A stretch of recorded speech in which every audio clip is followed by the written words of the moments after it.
Alright, hey there Prox Gaming Crew, and this is Proxify here, and welcome back to the Ocarina of Time Let's Play. And if you did miss out during the last one, well, we just went and head on into the Gerudo Fortress and saved out with all the different carpenters, and not only that, but we do have a special permit, which we can now go and access around here within the Gerudo Fortress, and also into the training grounds.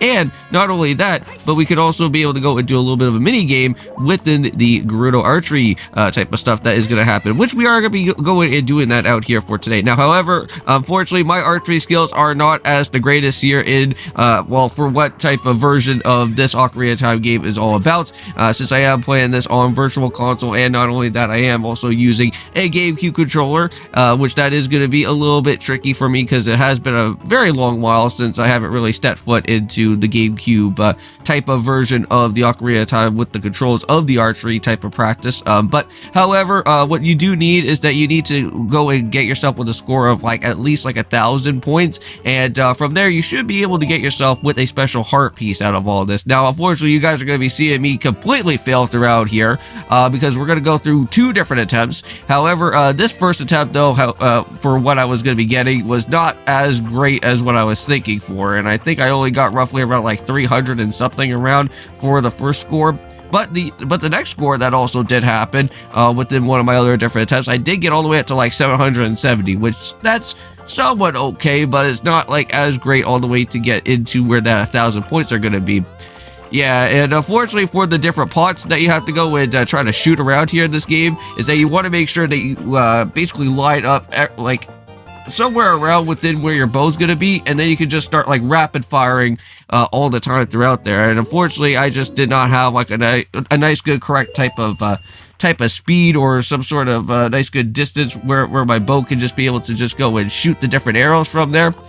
But we're going to do this one again, so hopefully this could actually work a little bit better. Oh yeah, there you go. See? If you just go and time it out right, you should be able to just go and nail out every single type of pot that's from there. And I want to say each pot does have a score of like 100, but now all you have to go and do now is that you just have to just make sure that you hit a few different bullseyes within some of the different targets that are going to be around here. Now, I always go and shoot for the bigger one because like the biggest one actually has like enough type of space that you can try to at least get a whole bunch of stuff from there. Yeah, unfortunately, we only got ourselves just all the way up to where the 60 points are going to be, but you know what? 770 is not too bad, but at least we're still trying, right?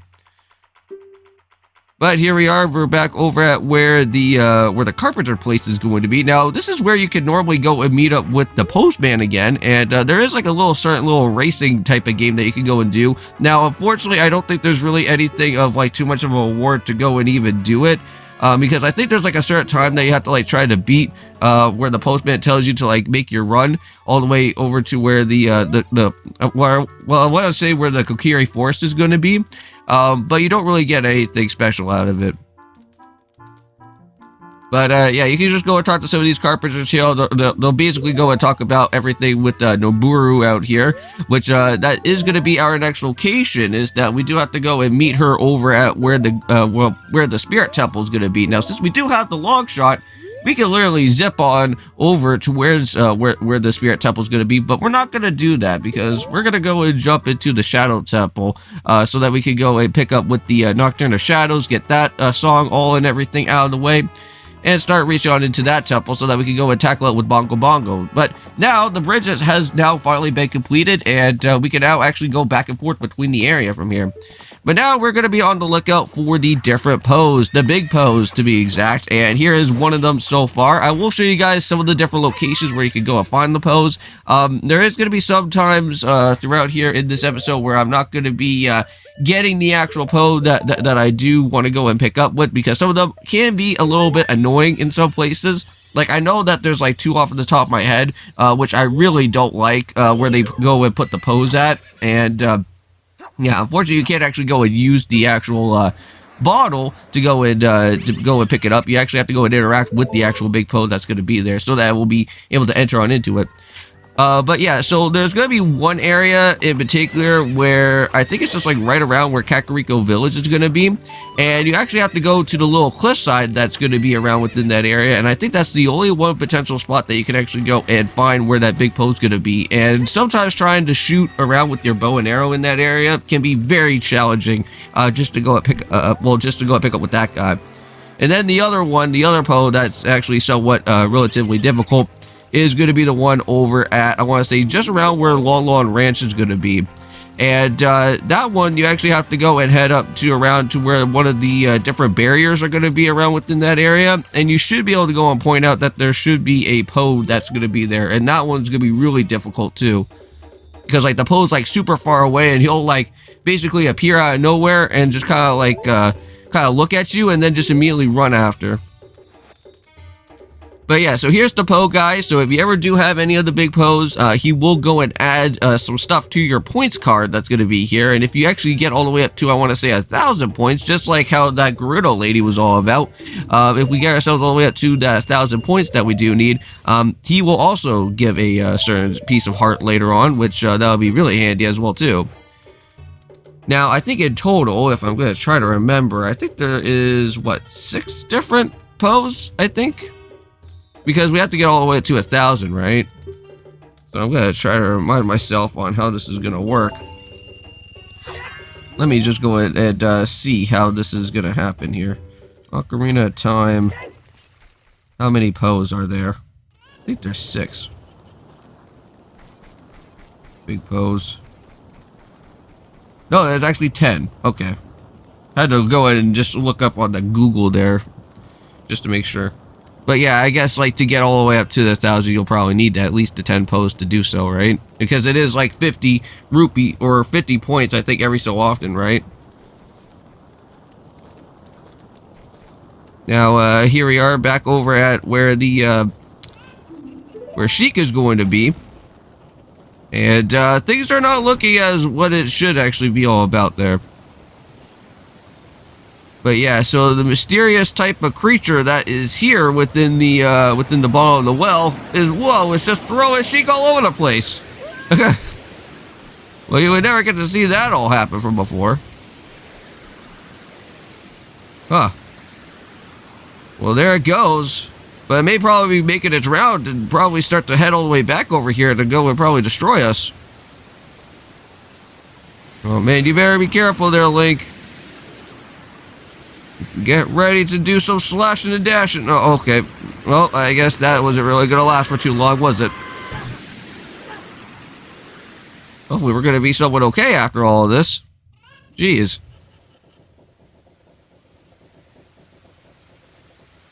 Well, at least all that we did was just get unconscious, but at least it's better than nothing.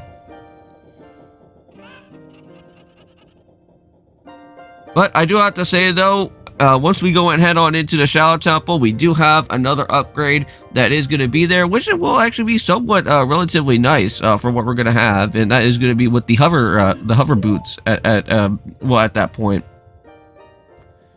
Now, there is going to be some certain areas where I think later on throughout the game, we are going to have to go and use majority of sometimes within the hover boots that are going to happen. So as for example, within the Shadow Temple is because like you do have the halfway margin within the area, which we can't really go and do anything about it yet until you get those hover boots to then go and walk on ahead on into that actual destination from there. Alright, so here we go. Sheik is now going to teach us the Nocturne of Shadow. Now this one I want to say is not too difficult to actually go and play because like at least it's not like too not too annoying with the different notes. I think the Bolero of Fire one is always kind of like the one that I have a little bit of issue with, since there's like a lot of like other different like combinations of buttons that I have to like try to remember.